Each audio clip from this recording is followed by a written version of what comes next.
Mga kapatid sa pananampalatayang Islam, sa khutbah na ito, mayroong isang hadis ng Rasulullah sallallahu alaihi wasallam na ito ang magiging paksa natin tungkol sa isang kwento ng hari nung unang panahon.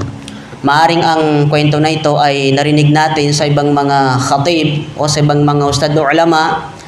Subalit ito ay maging kapakipakinabang sa isang mananampalataya kay Allah subhanahu wa ta'ala kung ito ay makapagbigay ng paalala sa kanya. Ang sabi ng Rasulullah sallallahu alaihi wasallam, kana malikun fi man kana qablakum wa kana lahu sahir. Ang sabi ng Rasulullah sallallahu alaihi wasallam, meron anya isang hari noong unang panahon na itong hari na ito ay wa kana lahu sahirun. Meron siyang salamangkero. Falamma kabira qala lil malik. Nung tumanda na yung salamangkero ng hari na ito, ang sabi niya sa kanyang pinuno o sa kanyang hari, inni kad kabirtu fab'ath ilayya gulaman u'allimhu as-sihr. Tunay na ako ay sumapit sa aking katandaan, kaya't magpadala ka sa akin ng isang binata at nang maturuan ko siya sa sihr. Yun ang magiging successor nung salamangkero. Hanggat sa ginawa ng hari na ito, fab'atha ilayhi gulaman yu'allimuhu. Naghanap itong hari na ito ng isang binata at ipinadala niya doon sa kanyang salamangkero. Noong papunta itong binata nito doon sa salamangkero, wa kana fi tariqihi idza salaka rahib. Habang siya ay papunta doon sa salamangkero, meron siyang nadaanan na isang rahib. Ibig sabihin ng rahib ay monghe. Dumaan muna siya doon at nakinig siya sa mga kwento ng monghe sa kanya at napakarami niyang natutunan doon sa kwento ng monghe sa kanya. Sa tuwing kinukwentuhan siya nung monghe ay naaaliw ang binata na ito. Every time na pumupunta siya doon sa salamangkero, dumadaan muna siya doon sa monghe at nakikipagkwentuhan siya at marami siyang natutunan ng kaalaman sa pananampalatayang Islam doon sa monghe. Hanggat sa isang araw, napansin nung salamangkero na parati na lang naaantala yung pagdating ng bata, yung binata. Nung napansin ng salamangkero na palagi na lang nalilit, naaantala ang pagdating niya, pinagalitan ito ng salamangkero. At pinarusahan niya yung binata, pinalo niya, sinaktan niya. Pagkaraan siyang saktan, nung sahir, pumunta siya doon sa monghe. Bumalik siya doon sa monghe at isinumbong niya kung ano ang ginawa sa kanya nung salamangkero. Ang sabi ng monghe sa kanya, faqal, idza khashita sahir faqul hasabani ahli. Pagdating mo doon, sabi niya, kung natatakot kang pagalitan ka nung salamangkero, sabihin mo sa kanya na pinipigilan ka ng pamilya mo. At kung natatakot ka naman na pagalitan ka ng pamilya mo dahil parati siyang nalilate, naantala sa pagdating ng bahay at pagdating doon sa salamangkero, sabihin mo sa pamilya mo na pinipigilan ka ng salamangkero. Yun ang sinabi sa kanya ng monghe. Hanggat sa isang araw, sabi ng Rasulullah sallallahu alaihi wasallam, noong siya ay papunta doon sa salamangkero, merong isang napakalaking halimaw na nandoon sa daanan. Isang higanting halimaw na nakaharang doon sa daanan at nagiging dahilan na hindi nakakadaan ng mga tao sapagkat natatakot sila doon sa napakalaking halimaw. Wallahu a'lam kung anong klaseng hayop itong nasa daanan. Kaya nung makita ng binatilyo na ito, ang sabi niya, ngayon sabi niya, magkakalaman na kung sino ang pinakamainam. Yung kaalaman na natutunan ka doon sa salamangkero o di kaya yung kaalaman na natutunan na sa pakikinig niya doon sa monghe. Hanggat sa ginawa ng bata na ito, fa'akhadha hajaran. Kumuha siya ng bato. At habang hawak na itong bato na ito, siya ay nagdua kay Allah subhanahu wa ta'ala. Faqal, Allahumma in kana amru rahib ahabba ilaik min amri sahir faqtul hazihi dabbata hatta yamdiyan nas. Ang dua ng binatang ito, sabi niya, oh Allah, kung ang pakikipag-ugnayan ko sa monghe na yan o di kaya yung kaalaman na natutunan ko sa monghe na yan ay higit na kalugod-lugod sa iyo, kumpara sa pakikipag-ugnayan ko sa salamangkero na yon, o di kaya yung kaalaman na natutunan ka dun sa sahir na yon, sa salamangkero na yon, gawin mo sa akin na mamatay itong hayop na ito nang sa gayon ay makadaan yung mga tao. Yun ang dua ng binata na ito. Ipinagdua niya kay Allah subhanahu wa ta'ala. Noong matapos siya magdua at faramaha faqatalaha wa madannas. Tuluyan niyang binato ang isang napakalaking halimaw at namatay nga yung malaking halimaw. Subhanallah. Ang ganda, no? Kaagaran sinagot ang kanyang dua. Nung makita ng mga tao na isang bato lang niya dun sa halimaw na yun, ay namangha yung mga tao sa husay at galing ng binatang ito. Kasi hindi makadaning mga tao eh. Kaya ginawa ng binata na ito ay fa'atarrahib fa'akhbarahu. Pumunta siya doon sa monghe.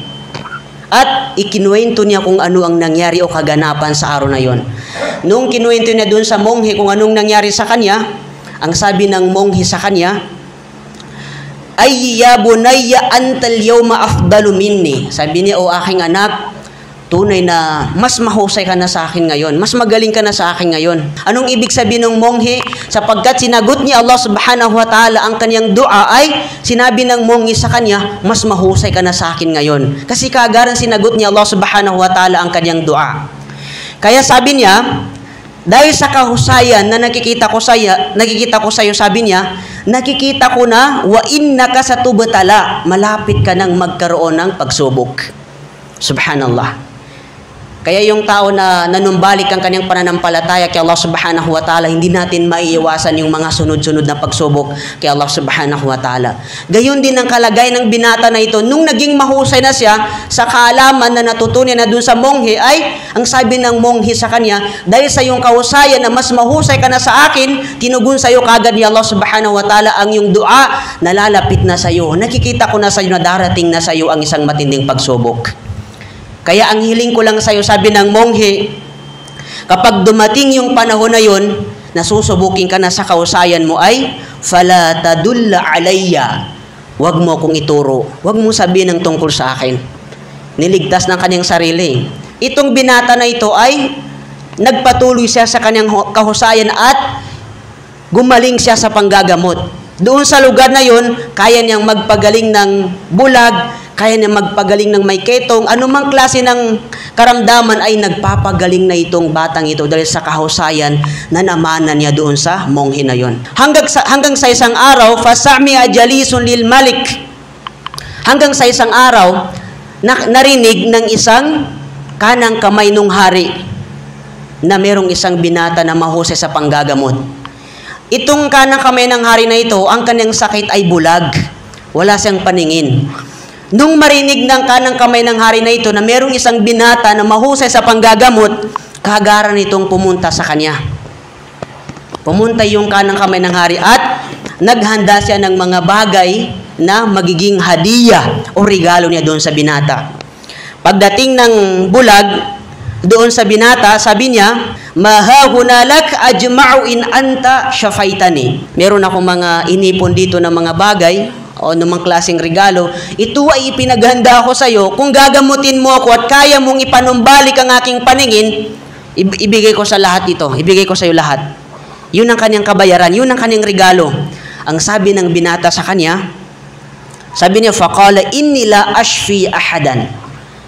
Ako man, sabi niya, ay hindi ko kaya magpagaling ng sinuman. Subalit sabi niya, ang nagpapagaling ay si Allah subhanahu wa ta'ala. Subhanallah. Imagine natin, no? Yung papuri at pasasalamat niya kay Allah subhanahu wa ta'ala. Hindi niya inangkin yung kahusayan sapagkat ang sabi niya, ang nagpapagaling lamang ay si Allah subhanahu wa ta'ala at hindi ako. Kaya't sabi nung binata sa kanya, fa in amanta billahi ta'ala da'awtuhu Allahu fashafak. Ang sabi ng binata sa kanya, kaya kung maniwala ka, manampalataya ka kay Allah subhanahu wa ta'ala, hilingin ko rin sa kanya na pagalingin kanya Allah subhanahu wa ta'ala at manumbalik ang iyong paningin. Yun ang kanyang kondisyon. Kung maniwala ka lang, tanggapin mo lang na wala ng ibang Diyos malibang kay Allah, insyaAllah, ipagdua ko kay Allah subhanahu wa ta'ala na babalik ang iyong paningin. Hanggat sa itong bulag na ito ay nagnanais na gumaling siya at tinanggap niya ang kondisyon ng binata, tinanggap niya si Allah subhanahu wa ta'ala at gumaling nga itong bulag na ito. Bumalik ang kanyang paningin. Subhanallah. Kaya nung bumalik ng kanyang paningin, fa'atal malik fajalasa ilayhi kama kana yazlisu faqala lahul malik. Bumalik na ulit ang kanyang kanang kamay doon sa kanyang hari at nakaupo siya doon mismo sa tabi ng hari. Nung mapansin ng hari, bumalik ng kanyang paningin, tinanong ng hari ang kanyang kawal, itong kanyang kanang kamay. Sabi niya, paano nanumbalik ang iyong paningin? Sino ang nagpanumbalik sa iyong paningin? Ang sabi ng kaniyang kawal o ang kaniyang kanang kamay, sabi niya, ang nagpanumbalik ng aking paningin ay si Allah subhanahu wa ta'ala. Kaya nung marinig ng hari, galit na galit siya sa kaniyang tao. Ang sabi niya, qala awalaka rabbun ghairi? Nangangahulugan ba na meron ka pa bang ibang Diyos na sinasamba liban sa akin? Subhanallah. Dahil ang hari na ito, noong panahon na yon, inaangkin niya na nasa kanya lahat. Siya ang Diyos na sinasamba ng kanyang mga kawal, siya ang makapangyarihan. Kaya nung narinig niya na ibang Diyos ang nagpagaling sa mata ng kanyang tao, sabi niya, ito ba ay nangangahulugan na meron ka pa palang ibang Diyos na maliban sa akin? Ang sabi ng kanyang tao, ang kanyang kawal, ang sabi niya, ang aking Panginoon, sabi niya, qala rabbi wa rabbukallah. Ang aking Panginoon ay si Allah subhanahu wa ta'ala, yun din ang iyong Panginoon. E di mas lalo na galit ang hari doon sa kanyang tao. Sa sobrang galit ng hari doon sa tao, doon sa kanyang tao ay hinawakan niya ito ng mahigpit, sinakal niya, sabi niya, sino nagturo sa iyo niyan? Saan mo natutunan yan na meron kang ibang sinasambaliban sa akin? Hanggat sa ginawa nung hari doon sa kanyang tao ay tinurture nila. Hanggat sa umamin siya kung saan niya natutunan ang kaalaman na yun na hindi nila sinasamba yung hari na yun. Hindi nakapagtiis yung kanyang kanang kamay at ipinagtapat niya ang nagpagaling sa kanya, ang nagpanumbalik sa kanyang matay sa pamamagitan ng binata. Kaya nung mabanggit yung binata, ipinatawag ng hari. Pagdating ng binata doon sa hari, sabi niya, o ikaw na lalaki, sabi niya, binata, tunay na dumarating sa akin yung kahusayan mo sa panggagamot. Kaya mo daw magpagaling na may sakit. Kaya mo daw magpanumbalik ng mga bulag. Kaya mo magpagaling ng may ketong. Kahit anong ginagawa mo, kaya mong gawin dahil sa kahusayan mong sihir. Ang akala nung hari, yung karunungan ng binata ay galing doon sa sihir, doon sa salamangkero. Kaya sabi nung hari sa kanya, ang sagot ng binata sa kanya, faqala inni la ashfi ahadan. Sabi niya, kahit man ako ay hindi ko kayang magpagaling ng sinuman. Hindi ko kayang manggamot ng sinuman. Subalit sabi niya, ang nagpapagaling ay si Allah subhanahu wa ta'ala. Kaya nung marinig ng hari yun, mas lalong nadagdagan ang galit niya doon sa binata. Hinawakan niya ng mahigpit itong binata ito at pinilit niyang sabihin, saan mo natutunan ang bagay na yan? Na may nagtuturo sa iyo na liban sa akin na sinasamba. Hanggat sa sinakta nila yung binata. Nung sinakta nila, pinilit nilang umamin kung saan niya natutunan yung kaalaman na yon at naamin din nung binata na doon niya natutunan sa monghe, doon sa rahib.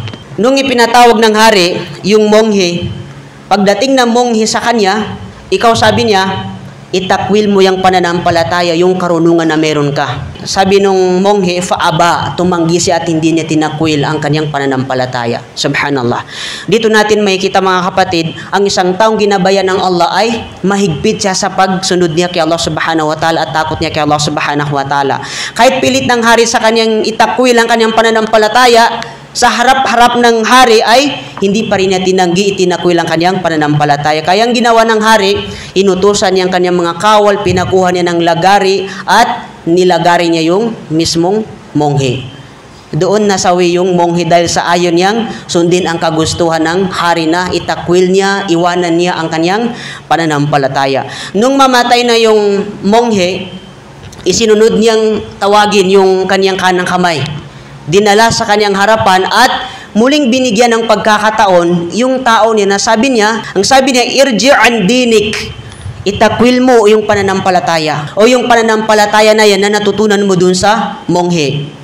Subalit ang kanyang kanang kamay ay tumanim na sa kanyang puso ang pananampalatayang Islam, faaba, tumanggi rin siya at ganun din ang ginawa sa kanya ng kanyang amo, ng kanyang hari, nilagari rin siya, pinatay siya, naghati ang kanyang katawan bilang parusa niya sa hindi niya pagsunod doon sa kanyang hari. At nung namatay na yung kanyang kanang kamay, tinawag muli ang binatilyo. Pagdating ng binatilyo sa kanya, irji' an dinik.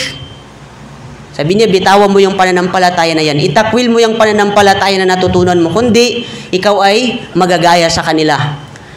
Pero itong binatilyo na ito, itong binata na ito, ay tumanggi rin siya, faaba.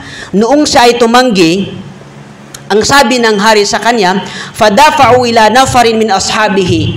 Inutusan ng hari ang kanyang mga kawal, at sabi ng hari, dalhin niyo ang binata na ito sa pinakataas ng bundok. At pagdating niyo doon sa pinakataas ng bundok, ihulog niya sa pinakataas ng bundok at doon mamatay ang binatang yan. Subhanallah. Ito na yung pagsubok na sinabi sa kanya nung monghe, nung nabubuhay pa yung monghe. Hanggat sa madaling salita, dinala ng mga kawal ng hari itong binata nito sa pinakataas ng bundok. At habang sila'y naglalakad, paakyat doon sa pinakataas ng bundok, nagdua ulit itong binata na ito. Ang dua niya kay Allah subhanahu wa ta'ala, Allahumma kfinihim bima syi'ta. Ya Allah, iligtas mo ako sa kanila sa anumang kaparaanan. O anumang gusto mong paraan na mailigtas mo lang ako dito sa mga tao na ito. At noong sila'y nasa pinakataas ng bundok, biglang lumindol ng napakalakas. Yumanig ang bundok at lahat ng mga kawal nung hari ay nalaglag sila at sila lahat ay namatay. Sino lang nakasurvive sa kanila? Yung binata lang ang nakasurvive sa kanila. Lahat ng kawal ng hari ay namatay silang lahat. At ang ginawa ng binata na ito, naglakad siya pabalik doon sa hari. Pagbalik niya doon sa hari, nagulat itong hari na ito sapagkat siya lang ang nakabalik. Ang sabi ng hari sa kanya, ma fa'ala ashabuk. Sabi niya, nasaan ang mga kasama mo? Nasaan ang mga kawal? Ang sabi ng binata sa kanya, iniligtas ako ni Allah subhanahu wa ta'ala laban sa kanila. Kaya sa pangalawang pagkakataon, nag-isip pa rin ang hari na ito kung paano niya mapapaslang itong binata na ito sapagkat hindi siya namatay doon sa tuktok ng bundok. Ang ginawa ng hari na ito ay inipon niya mulit ang kanyang mga kawal at inutusan niyang dalhin niyo ang binata nito sa kalagitnaan ng dagat. At pagdating niyo doon sa kanyang kalagitnaan, itulak niyo doon sa dagat para malunod at nang mamatay ang binata na ito. Ganun naman ang kaparaanan ng hari na ito para mapaslang niya yung binata na ito. Dinala siya sa kalagitnaan ng dagat at noong sila'y nasa kalagitnaan ng dagat, balak nang itulak ng mga kawal, nagdua muli itong binata na ito. Ang dua niya kay Allah subhanahu wa ta'ala, Allahumma kfinihim bima syi'ta. Ya Allah, iligtas mo ako sa kanila sa anumang kaparaan na ng iyong ninanais. O sa anumang paraan, basta lang may ligtas mo ako dito sa mga kawal ng hari. At niligtas yan ni Allah subhanahu wa ta'ala. Noong tinugon ni Allah subhanahu wa ta'ala ang kanyang dua, biglang tumaob yung bangka nila. At lahat ng mga kawal ng hari ay namatay silang lahat, nalunod silang lahat, liba lang doon sa binata, siya lang ulit yung nakasurvive. Ganon din ang ginawa ng binata na ito. Nung siya lang nabuhay, naglakad siya pa uwi, bumalik siya doon sa hari. Nung makita ng hari na siya lang yung nabuhay, bumalik, nagulat na naman yung hari. Sabi niya, nasaan ang mga kasama mo? Nasaan ang aking mga kawal? Subhanallah. Ganon din ang sinagot ng binata nito. Ang sabi ng binata sa hari, tunay na iniligtas ako ni Allah subhanahu wa ta'ala sa kanila. Kaya wala nang maisip na paraan itong hari na ito kung paano niya paslangin itong binata na ito. Dinalan sa pinakatuktok ng bundok, doon sa kalagitnaan ng dagat, pero hindi pa rin siya namatay. Kaya ang sabi ng binata sa kanya, hindi mo ko basta-basta mapapatay. Liban na lang, sabi niya, nagagawin mo ang iutos ko sa'yo. Subhanallah. Yung binata mismo yung nagbigay sa kanya ng kondisyon, sabi niya, kung gusto mo ako patayin, walang paraan na kaya mo akong patayin. Liban na lang, nagawin mo kung anong ipag-utos ko sa'yo. Hindi mo ko basta-basta mapapatay, sabi ng binata sa kanya. Ang sabi ng hari, ano yung utos mo sa akin? Ang sabi ng binata sa kanya, ipunin mo lahat ng mga tao dito sa lugar na ito. Lahat ng mga tao, ipunin mo sila, pati ang mga sundalo mo, ipunin mo sila at pag nandoon na yung mga tao, itali mo ako dyan sa punong kahoy na yan. Itali mo yung kamay ko at itali mo yung paa ko. At pag may tali mo ako, sabi niya, kunin mo yung pana ko at panain mo ako dito mismo sa aking noo. Iasinta mo sa aking noo. At bago mo bitawan yung pana na yan, sabi niya dun sa hari ay, banggitin mo ang Bismillahi Rabbil Gulam. Sa ngalan ng Allah, ang Panginoon ng binata. Subhanallah. Yun ang kondisyon nila eh. Kaya nagustuhan ng hari dahil sa gusto niyang mamatay itong binata na ito, ganun ang ginawa ng hari. Inipon niya lahat ng tao doon sa lugar na yun, pati ang kanyang mga sundalo. At nagpatali itong binata na ito. Kinuha nila mismo ang kanyang pana. At nung papanain na niya, bago niya bitawan yung bala ng pana, binanggit niya yung tinuro sa kanya ng binata. Banggitin mo yung Bismillahi Rabbil Gulam. Malakas ang kanyang pagbasa. Nung binasa na yun at binitawan na niya yung bala ng pana, tunay na tinamaan sa noo yung binata at doon nasawi yung binata. Subhanallah. Doon siya mismo namatay. Sinakripisyo niya ang kanyang sarili. Nung namatay na yung binata, lahat ng mga tao na nakasaksi doon sa pangyayari na yon, marami sa kanila ang tumanggap kay Allah subhanahu wa ta'ala. Ibig sabihin, nagbalik Islam. Marami sa kanila ang naniwala kay Allah subhanahu wa ta'ala sapagkat narinig nila kung paano bitawan ng hari yung pana na yun at binanggit niya ang pangalan ni Allah subhanahu wa ta'ala. Kaya yung mga tao, sila ay naniwala kay Allah subhanahu wa ta'ala, naniwala sila sa Diyos na sinasamba ng binata. Maraming nagbalik Islam sa kanila. Hanggat sa pati yung mga sundalo ng kawal, pati yung sundalo ng hari ay marami na rin sumunod doon sa pananampalataya ng binata. Hanggat sa isang araw, dumating ang kanyang mga kawal. Nagkakaroon na ng pagtatalunan. Ang sabi ng kanyang mga sundalo, "Ara'ayta ma kunta tahdaru qad wallahi." Ang sabi ng kanyang mga sundalo, nakita mo ba kung paano naging epektibo yung pagtugon ng Diyos ng binatiling yun? Subhanallah. Tignan mo, sabi na yung mga tao na maraming nanampalataya sa kanila sa anumang pananampalataya ng binatiling yun. Kaya galit na galit ang hari na yun dahil na-challenge siya ng husto. Nagkaroon siya ng matinding pagsubok. Pati ang kanyang mga sundalo, hindi na niya napipigilan dahil marami nang nagsisialisan sa kanila at hindi na nila sinasamba ang kanilang hari. Hanggat sa ito na yung pinakamalaking challenge na ginawa ng hari doon sa kanyang mga tao at sa kanyang mga sundalo. Ang ginawa ng hari na ito, inutusan niya ang kanyang mga kawal na sila ay maghukay ng pinakamalalim na balon.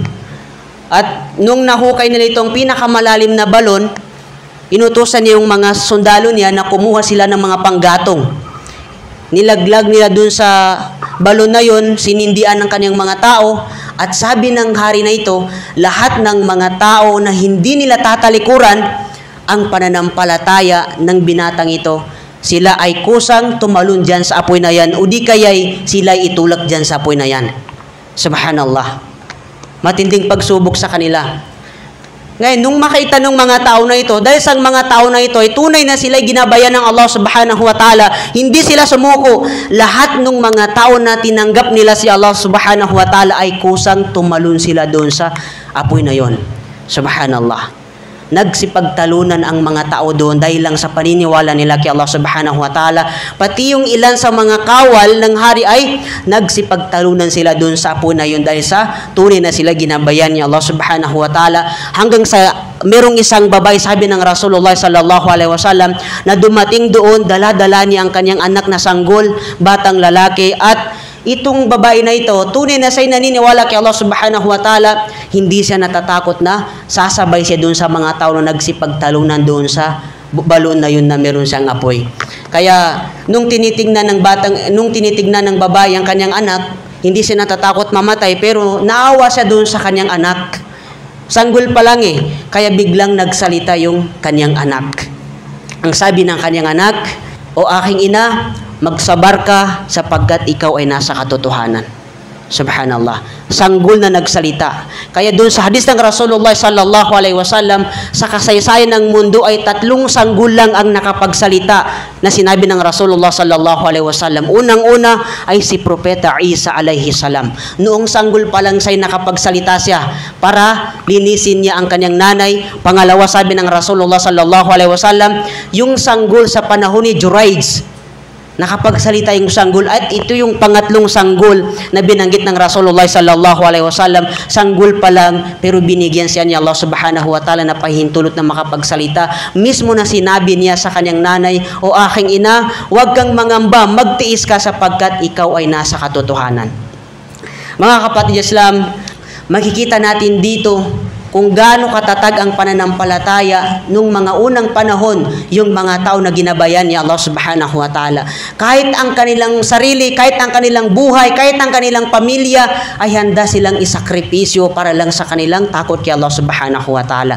Matinding sakripisyo ang kanilang dinaanan, pero dahil sa sila ay tunay na ginabayan ni Allah subhanahu wa ta'ala, hindi sila nag-aalanganin na isakripisyo nila ang kanilang buhay para lang makamtan nila ang awa at pagmamahal ni Allah subhanahu wa ta'ala. Ibilang nawa tayo ni Allah subhanahu wa ta'ala sa mga tao na meron silang matinding sakripisyo sa kanilang pananampalataya.